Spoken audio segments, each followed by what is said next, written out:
no interim relief for Sahara's Subrata Roy, who had challenged the attachment of his assets by SEBI. The Securities Appellate Tribunal will now hear Roy's appeal on the 23rd of March. Mrinalini Krishna joins us from the capital. Mrinalini, is this a setback for Subrata since he was seeking urgent relief? Well, of course, the February 13th order of SEBI had attached properties and frozen bank accounts of Subrata Roy as well as 3 other directors of the 2 Sahara Group companies.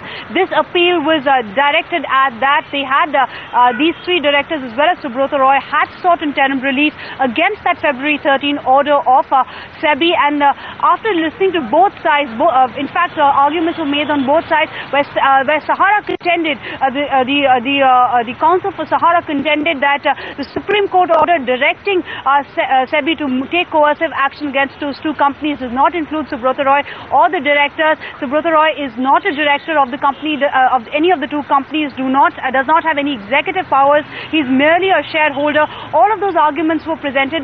On the other hand, the SEBI Council said that Subrata Roy was in fact liable to refund this money simply because the Sahara Group companies have failed to meet every direction and deadline that has been proposed by the Supreme Court. There were questions that were raised on the maintainability of the appeal of the Sahara Group companies. After listening to both sides, SAT today said that there are a lot of issues that have to be listened to. There is a constraint of time today, but they need to listen to all the arguments in detail. They do not want to compromise the interests of the over 3 crore investors in the 2 Sahara Group companies, and which is why they've decided that they will not pass any interim order today. There was no interim relief to Sahara today. However, the matter will come up for final disposal on the 23rd of March.